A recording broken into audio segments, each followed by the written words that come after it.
Durante milhares de anos, os milagres descritos na Bíblia eram considerados reais, em todos os detalhes. Recentemente, a exatidão literal do texto tem sido questionada. Muitos creem que as histórias são simbólicas. O significado é verdadeiro, mas os detalhes são exagerados. Mas talvez as palavras dessa escritura sejam mais precisas do que se pensa. Nossos ancestrais tinham um conhecimento científico avançado do mundo em que viviam. Inventos da antiguidade usará esse conhecimento para descobrir se os detalhes fantásticos da Bíblia são cientificamente possíveis. Essa jornada começa literalmente no topo da arquitetura antiga.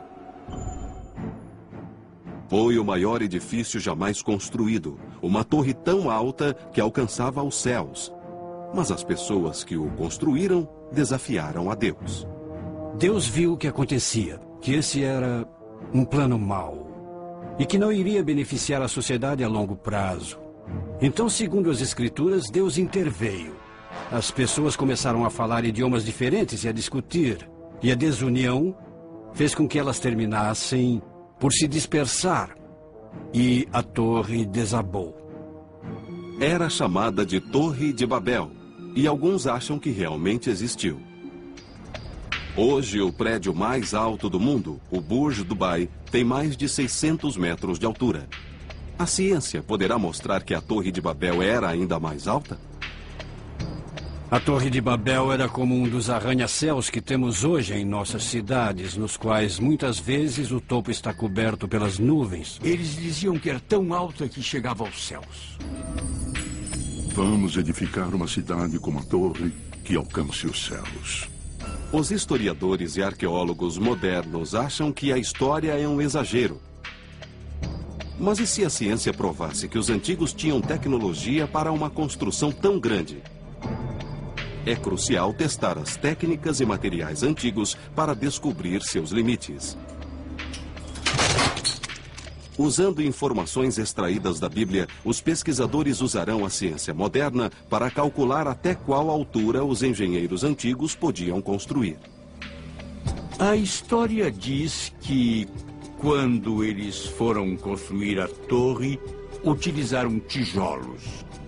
Que altura um prédio de tijolos antigos poderia ter? Se alguém quisesse descobrir a altura de um prédio que se poderia construir com um material frágil como tijolos, poderia ter uma ideia sobre isso, calculando o peso de um tijolo e depois descobrindo quantos tijolos poderiam ser empilhados, mesmo antes que começassem a rachar demais até cair e o alicerce não suportasse e começasse a desabar.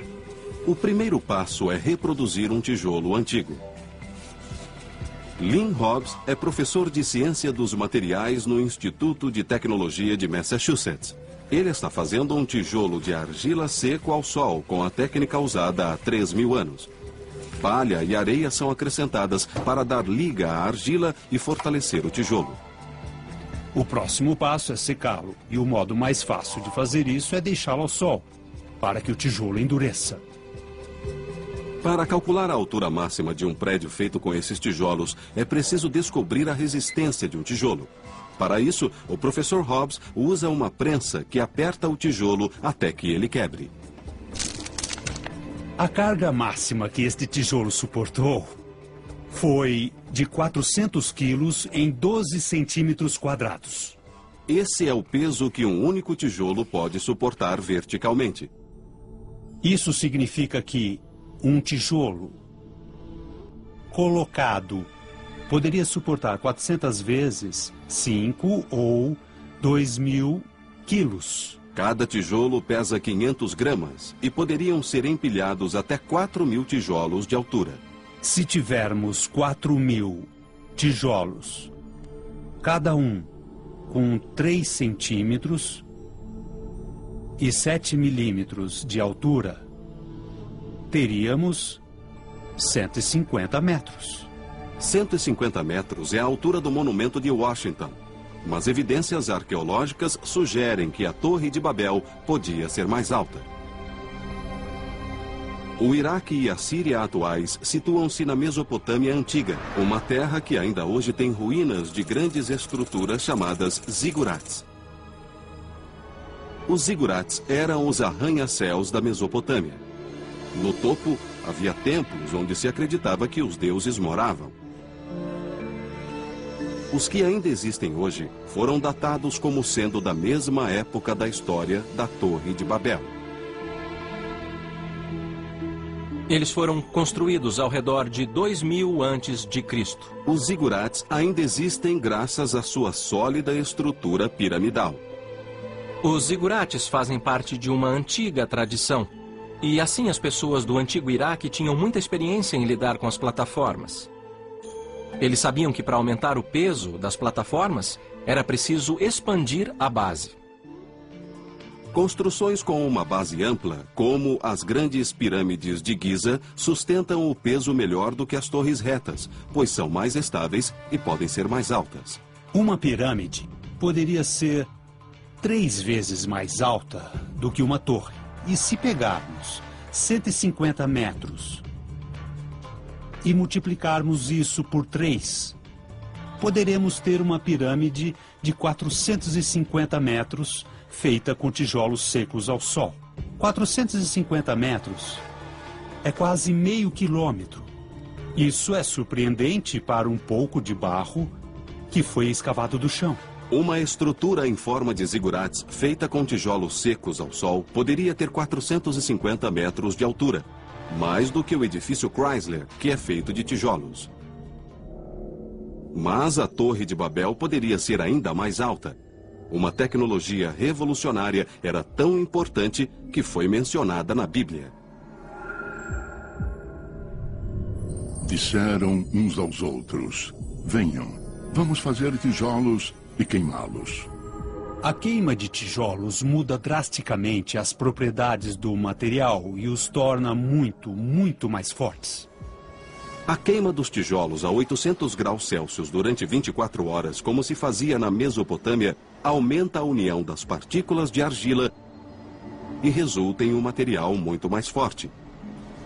Mas quanto mais forte? E qual a altura possível para a Torre de Babel com a tecnologia dos tijolos queimados? O tijolo seco ao sol quebrou com 400 quilos, mas o tijolo queimado deve ser bem mais forte. Já pusemos 450 quilos sobre o tijolo. Muito mais do que pusemos no tijolo seco ao sol. Dá para ver que começou a rachar em 900 quilos. Agora estamos em 2.250. Quase 3.000 quilos de pressão. Aqui está. Como deu para ver, quase explodiu. Isso significa que o tijolo queimado é 7,5 vezes mais forte do que o seco ao sol. O professor Hobbs vai usar os novos resultados nos cálculos para descobrir qual a altura possível com essa nova técnica. São 3.200 metros.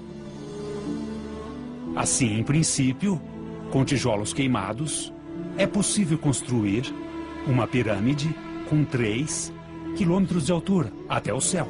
Isso é quase 5 vezes mais do que o atual prédio mais alto do mundo.